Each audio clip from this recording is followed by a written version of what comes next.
Al concluir el segundo sexenio del panismo en el poder y ser testigos del regreso nuevamente del Partido Revolucionario Institucional a Los Pinos, presentamos nuestro 16º informe anual sobre violaciones a los derechos humanos laborales durante 2012, al que titulamos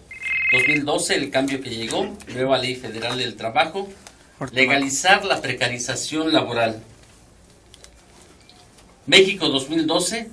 un año que para millones de trabajadoras y trabajadores y para la sociedad mexicana trajo consigo la esperanza de un cambio y una renovación política, social, económica y laboral.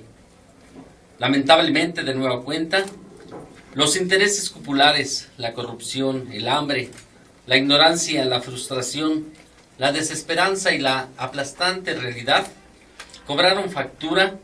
y ese posible cambio equilibrador y detonador del desarrollo de un país que no acaba de construirse ni regenerarse fue oprimido. Un proceso electoral con numerosas irregularidades, una guerra infructuosa contra el narcotráfico que dejó miles de muertos y desaparecidos, un aumento del desempleo y de la informalidad, así como una pérdida constante del poder adquisitivo del salario, son elementos que pueden describir a la medida un sexenio lleno de fracasos. Con 28.7 millones de mexicanos en la informalidad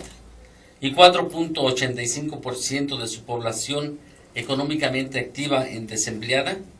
México no vislumbra un panorama favorable en materia laboral.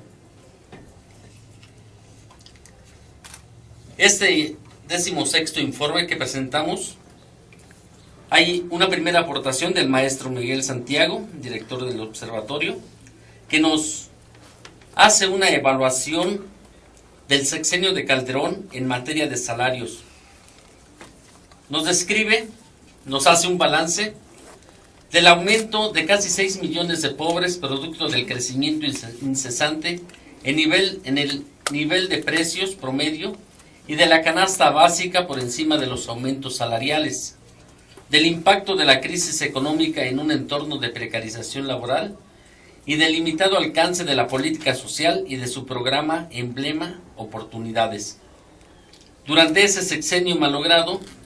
precios de la canasta mínima considerada por el Coneval, para no caer en pobreza como la tortilla, el pan blanco, el huevo y el pollo, tuvieron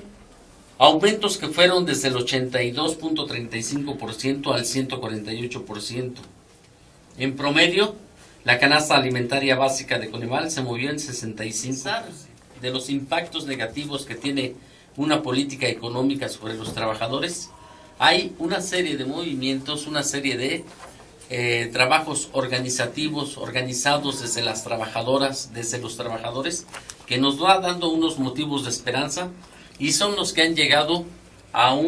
o si no han llegado, han hecho un proceso, pero donde van marcando unas pautas que decimos deben ser rescatadas por los trabajadores para poder dar una revitalización a sus procesos organizativos. De manera de que, considerando esta política económica implementada desde hace 3 décadas, que ha provocado en el Estado una incapacidad para generar empleos bien remunerados y con prestaciones sociales, y donde también los organismos privados y estatales remiten a cifras que reflejan el enorme reto para el gobierno. En ese sentido, 6 de cada 10 personas en edad de trabajar lo hacen de manera informal, donde el 60% de los profesionistas no poseen un empleo relacionado a sus carreras. Los salarios nacionales se encuentran entre los más bajos de América Latina, donde a pesar de que había una promesa durante un sexenio de hacer un crecimiento de la economía un 4%, registró solamente un promedio de 1.53%, vemos de que hay una política que no ha dado los resultados esperados. Y al mismo tiempo, también vemos cómo, ahora que retorna el PRI a Los Pinos, tenemos que ver cómo puede remontar y desdecirse de su pasado, ese partido, más allá del discurso publicitario. Nos encontramos entonces también en una regresión de las conquistas laborales, y vas a tener en cuenta entonces lo que es la Ley Federal del Trabajo, cómo quedó ya y entró en vigor a partir del 1 de diciembre del 2012.